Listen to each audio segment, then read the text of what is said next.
Everyone, आप सभी को गुड मॉर्निंग, राधे राधे। कैसे हैं आप सब? आई होप कि सब बहुत अच्छे होंगे। तो गाइज मैं भी अच्छी हूँ। और गाइज आज है हमारे यहाँ देवताओं का रथ जगा। तो वो वैसे पहले भी उसका वीडियो मैंने शेयर किया था, वो किस तरह से होता है हमारे यहाँ पे। तो वो आपको आज पूरा कुछ दिखाऊंगी। और आपके यहाँ पे होता है नहीं होता है, क्योंकि मेरे मायके में तो नहीं होता। तो आप भी कमेंट करके बताना कि किस किस के यहाँ पे ऐसा ये प्रोग्राम होता है। तो अभी मैं नहाई हूँ, बाल धुले हैं आज मैंने, क्योंकि कल मेरा व्रत भी है, इस वजह से आज ही बाल धुल लिए हैं। और साफ़ सफाई वैसे तो घर की सारी हो गई है, बस बेडशीट वगैरह लगानी रह गई हैं। तो अभी इतने उस काम को करूँगी। और उसके बाद जो खाने में बनेगा, जैसे देवताओं के लिए ना वही खीर वगैरह ही बनाई जाती है। और जो माता रानी का कोई पूजा पाठ का काम होता है उसमें हलवा बनता है। तो आज मैं बनाऊँगी खीर और कचौड़ी, क्योंकि अभी मन्नू का बहुत मन है कचौड़ी खाने का, तो वो बनाऊँगी। और अब चलती हूँ, जल्दी से अपने काम निपटाऊँगी। और शाम को जो है ना, रथ जगह की जो पूजा होती है वो शाम को होती है, क्योंकि रथ जगा जो बोलते हैं वो इसीलिए कि रात में पूरी रात जागना होता है। और यहाँ पे अभिमन्यु देखो, ये दोनों ना खेल रहे हैं गोली भर भर के खेल रहे हैं। ये देखो, प्यार चल रहा है दोनों का।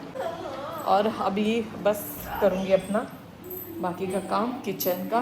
पहले इस काम को निपटाती हूँ। और आज मैं आपके साथ ना जो सूट कटिंग है ना वो शेयर करूँगी, वो दिखाऊँगी आपको किस तरह से मैं कटिंग करती हूँ, क्योंकि आज 2 सूट मुझे कटिंग करने हैं। और बस थोड़ा थोड़ा करके वीडियो दिखाऊँगी, क्योंकि जब प्रॉपर पूरा कुछ रूटीन दिखाती हूँ ना तो वीडियो बहुत ज़्यादा बड़ी हो जाती है। और अभी बस मैं तैयार हुई, टाइम हो रहा है सुबह 7:30 बजे का। और अब बस पहले पूजा पाठ का काम करूँगी, उसके बाद करूँगी किचन का काम।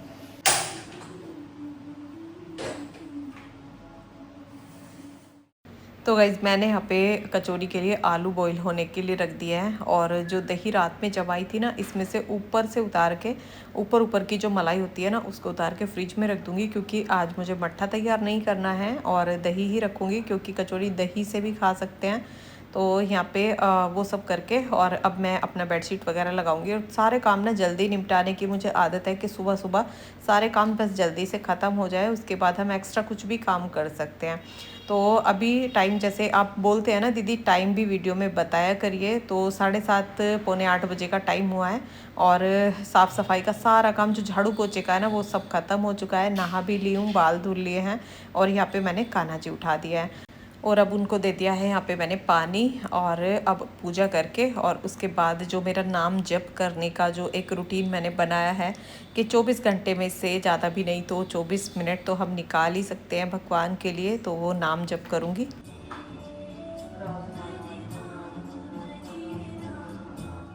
और गाइज अब नाम जप करके और राधा राधा नाम का मैं जप करती हूँ। और जो एकादशी आती है, एकादशी को मैं हरे कृष्णा कृष्णा कृष्णा हरे हरे, हरे राम राम राम हरे हरे, इस मंत्र का जप करती हूँ। और उसका भी वीडियो मैं आपके साथ कल शेयर करूँगी, क्योंकि उसके लिए आपके कमेंट आ रहे हैं दीदी एकादशी और पारण का वीडियो भी शेयर किया कीजिए। तो जैसे महीने में 2 एकादशी आती हैं, तो ज़्यादातर तो मैं वीडियो शेयर करती हूँ, लॉन्ग नहीं करती हूँ, तो शॉर्ट कर देती हूँ। तो वो वीडियो कल आपको मिल जाएगा। एकादशी और पारण दोनों का एक ही वीडियो मैंने तैयार किया है। और यहाँ पे अब मैं कचौड़ी बनाने की तैयारी कर रही हूँ। यहाँ पे मैंने पिट्ठी तैयार की है, तो पिट्ठी में जो मैं मसाला मट्ठी के लिए तैयार करती हूँ ना, वही मसाला मैंने पिट्ठी में डाला है। और जो चॉप किए थे हरी मिर्च और प्याज वो भी डाल दिया है। तो पिट्ठी एकदम अच्छी सी पिट्ठी बन के तैयार हो गई है। और अभी मन्नू ना वेट करता रहता है कि कब पिट्ठी तैयार हो और कब मैं चेक करूं कि हाँ पिट्ठी कैसी बनी है, क्योंकि उसको कचौड़ी ना बहुत ज़्यादा पसंद है। और यहाँ पे अब ड्राई फ्रूट्स कुछ मैंने कट कर लिए खीर बनाने के लिए। चावल मैंने इसमें डाल दिए थे और जैसे काजू निकाले थे पैकेट में से, तो उसको सीलिंग मशीन से साथ के साथ मैंने सील करके रख दिया है ताकि वो सी लेना। और सीलिंग मशीन ना हमारे किचन में ना बहुत ही हेल्प करती है। जैसे कोई भी पैकेट अगर हम खोलते हैं ना तो उसको साथ के साथ बंद करके रख देते हैं, तो वो चीज़ें फिर सीलती नहीं है। और यहाँ पे अब खीर में मैंने मखाने डाल दिए हैं, किशमिश डाल दिए हैं, और जो इलायची के दाने निकाले हुए थे वो भी डाल दिए हैं। और काजू बादाम को मैंने बारीक बारीक कट कर लिया था, वो डाल के और इसमें मैंने थोड़ा सा गोला कस के डाल दिया है, क्योंकि खीर का टेस्ट इससे बहुत अच्छा आता है।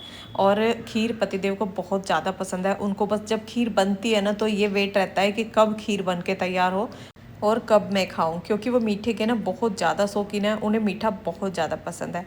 और यहाँ पे अब कचौड़ी मैंने तैयार करी है, और कचौड़ी को जब मैं बंद करती हूँ ना तो इस तरह से करती हूँ कि कचौड़ी ना वहाँ से खुल ही नहीं सकती है। तो यहाँ पे अब कचौड़ी भी हमारी तैयार हो गई है। पकवान खाना ना वैसे तो सभी को पसंद होता है, लेकिन बस थोड़ा सा नुकसान देने की वजह से हम इन चीज़ों को अवॉइड करते हैं, क्योंकि ये ऑयली ज़्यादा हो जाते हैं और ऑयली चीज़ें हमें बहुत नुकसान देती हैं। इससे कोलेस्ट्रॉल बहुत जल्दी बढ़ता है, जिससे बीपी, शुगर और हार्ट की बहुत सारी प्रॉब्लम्स होने लगती हैं। इसलिए ऑयली चीज़ें ना हमें ज़्यादा नहीं खानी चाहिए। और यहाँ पे देखो, जैसे खीर बन रही थी ना, तो पतिदेव बीच बीच में आ रहे थे किचन में, जिससे कि देख सकूँ कि खीर बन गई है या नहीं बनी है। और यहाँ पे मेरी आँख के ऊपर ना कुछ लग रहा था, तो पतिदेव बोल रहे थे कि आँख में गिर जाएगा। मुझे पता नहीं चल रहा था कि क्या है, तो उन्होंने उसको हटाया, और बस यहाँ पे खीर के इंतज़ार में ही वो थे। और गलती इनकी भी नहीं है, ये वाली खीर ना बहुत ही ज़्यादा टेस्टी लगती है, तो इसके बिना ना रुका भी नहीं जाता है, क्योंकि एक तो खुशबू इसकी फैल जाती है, इसमें इलायची डली हुई होती है। और वैसे मैं तो इतना ज़्यादा मीठा पसंद नहीं करती हूँ, मैं तो थोड़ा बहुत ही खीर है, जवे हैं, ऐसी चीज़ें बस थोड़ा बहुत ही खाती हूँ, थोड़ा ठंडा करके फ्रिज में रख के, तभी मुझे अच्छी लगती है। और यहाँ पे मैंने इसमें मीठे में मिश्री डाली है, जो हमारी पूजा में जैसे भोग लगाते हैं, और जो प्रसाद खाया जाता है वो ठीक है, जो बच जाता है ना उसको मैं एक कटोरी में करके रखती रहती हूँ। तो जैसे खीर बनाती हूँ या बच्चों के लिए जूस बनाती हूँ, उसमें यूज़ में मैं ले लेती हूँ। और अब खीर और कचौड़ी दोनों हो गई है तैयार, और कचौड़ी के ऊपर से मैंने पापड़ दिखा रही थी मैं, वो एक करारा जो होता है ना, कुरकुरा टाइप, वो बहुत अच्छा लगता है कचौड़ी का। तो मैं उसी तरह की कचौड़ी बनाती हूँ जो थोड़ी करारी बनती है।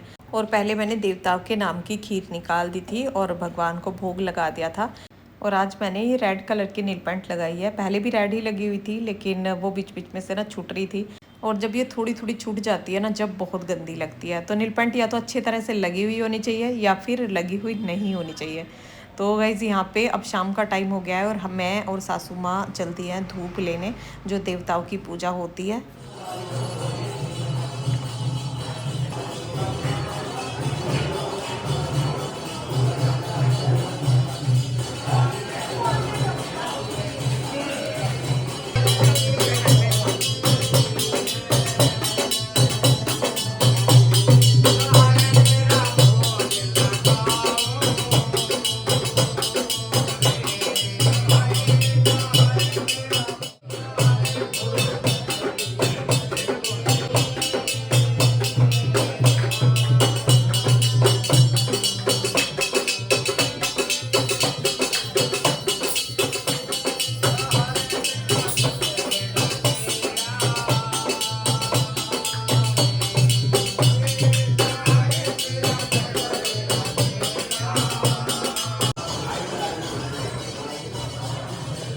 तो गाइज़ बारिश हो रही थी बहुत तेज़, और मम्मी मुझे घर पे छोड़ने आई थी, वो फिर मतलब दोबारा से जाएंगी। और यहाँ पे अब मैं अपने सूट कटिंग करने लगी थी, इसलिए थोड़ा और भी जल्दी करके मैं आ गई थी, बस धूप लेके। तो मैं छोड़ दूँ फिर? मैं इसे जोड़ दो पिछल में तो बनगा सूट। हाँ ऐसी क्या ना, देख लो। मैं पिछला इससे जोड़ना मैं तो पागल ही बैठे रहूँगी। क्यों आँख फोड़ दिए तो भागते नहीं किसी के टेलर के भेज जो इंसान अपने हाथ का कलाकार होता है ना, उसे किसी का फिर काम अच्छा नहीं किसी लगता। का तो परेशान है तू, किसी का काम ही पसंद नहीं आता है। पोचे वाली हो, कोई सूट वाला हो, लेडीज सूट वाले हो, पसंद ही नहीं आते किसी को। अपने हाथ से करेगी तो कुछ नहीं। मुझे उस मिक्स को देता है। रोजी मेरा बेटा आ जा। तो जी यहाँ पे पतिदेव बोल रहे थे कि टेलर से सूट नहीं बनवाती है, किसी के पसंद नहीं आते हैं।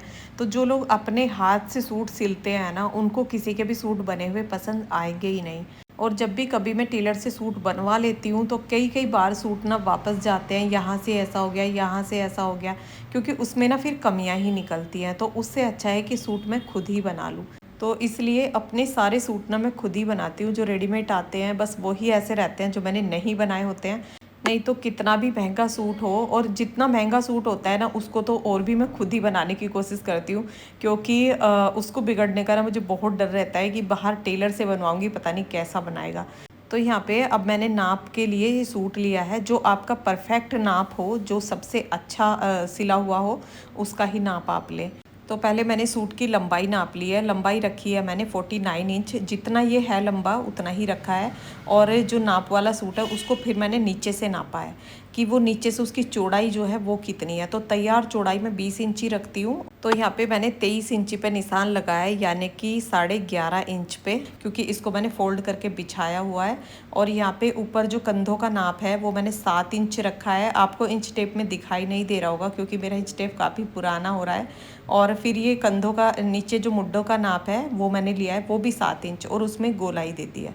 और अब बस देखो नीचे से एकदम सीधा कटिंग मैं इसको कर दूंगी, बिल्कुल भी इसमें कोई ढाल नहीं दूंगी, कोई फिटिंग नहीं दूंगी, और बहुत अच्छा कटिंग इसमें होगा और बहुत अच्छी फिटिंग इसमें आती है।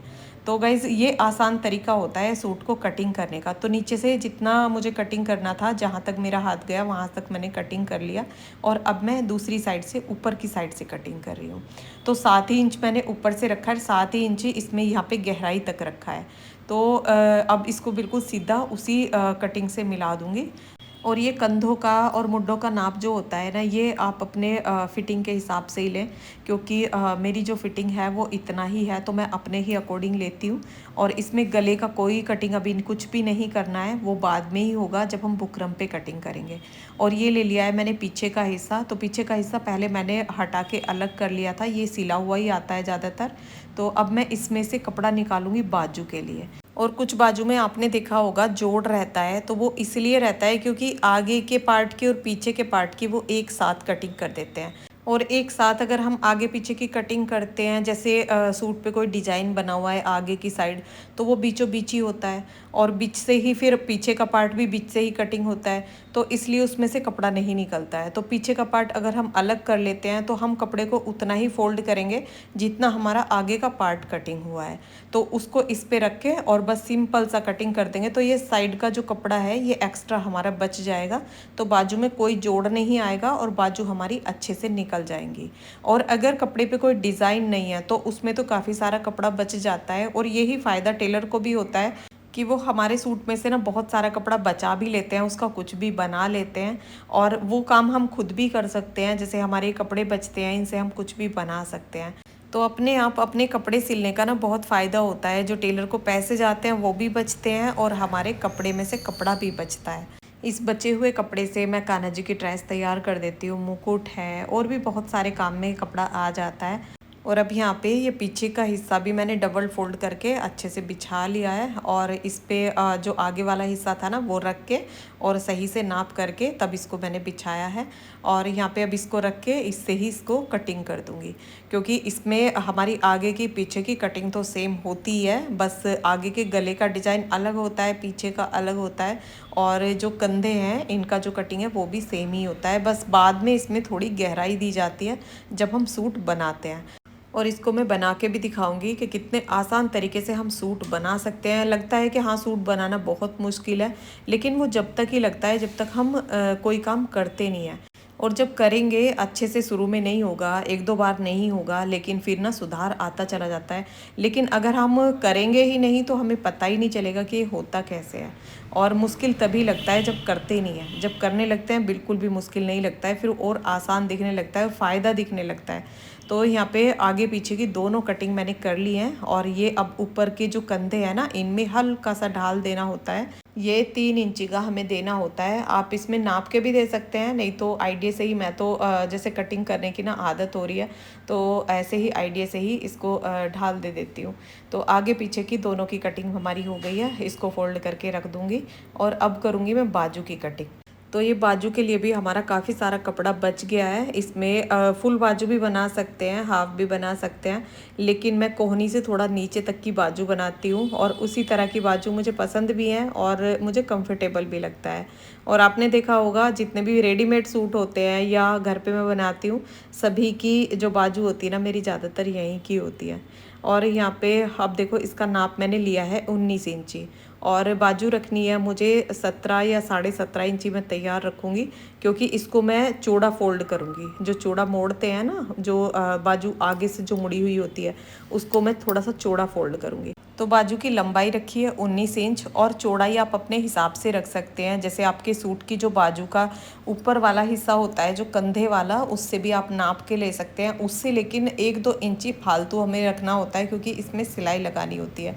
तो यहाँ पे अब सूट की बाजू को मैंने नीचे से नाप लिया है, तो नाप है मेरा 5 इंची और यहाँ पे इसको मैंने रखा है 6 इंच, क्योंकि 1 इंची मैंने एक्स्ट्रा रखा है। और अब इसमें ये तिरछा निशान में लगाऊंगी, नीचे से कम और ऊपर से ज़्यादा। तो इस तरह से ये बाजू की कटिंग हो जाएगी। और जब सूट कटिंग करने लगते हैं और ख़ुद सिलने लगते हैं ना, तो आधे नाप तो बिना इंच टेप के ही हो जाते हैं और इंच टेप लगाने की ना ज़रूरत भी नहीं पड़ती है मुझे।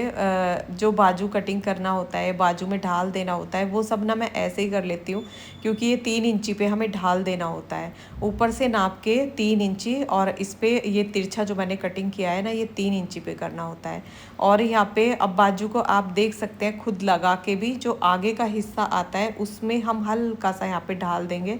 और ये प्रिंटेड जो कपड़ा होता है ना, इसमें थोड़ा सा कटिंग कम दिखाई देता है कि कहाँ से हम कटिंग कर रहे हैं। तो ये दोनों हाथ की बाजू में जो आगे की साइड आएगा हिस्सा, उसमें मैंने हल्का हल्का सा ढाल दे दिया है, जिससे हमारी फिटिंग ना अच्छी आती है। वो मैं जब सिलाई करूँगी तब भी आपको दिखाऊंगी। और इसी तरह से ना हमें सूट में भी आगे के हिस्से में जो हमारी मुड्ढे की कटिंग होती है, उसमें भी इसी तरह से ढाल देना होता है। तो थोड़ी थोड़ी गहराई अगर हम इसमें दे देते हैं तो उससे बहुत अच्छी फिटिंग भी आती है। और जो गले की साइड में सरवटें हो जाती है ना, वो बिल्कुल भी नहीं होती है। वो जब मैं सूट पहनूंगी ना तब भी आपको दिखाऊंगी कि कहाँ क्या प्रॉब्लम होती है। तो ये दोनों सूट कटिंग कर लिया मैंने। पिंक वाला सूट भी कटिंग कर दिया बिल्कुल सेम तरीके से। उसकी वीडियो मैंने नहीं बनाई है, क्योंकि बिल्कुल सेम तरीके से वो मैंने कटिंग किया है। तो गाइज़ इस तरह से करती हूँ मैं सूट की कटिंग। और ये तरीका ना कटिंग करने का सबसे आसान तरीका है।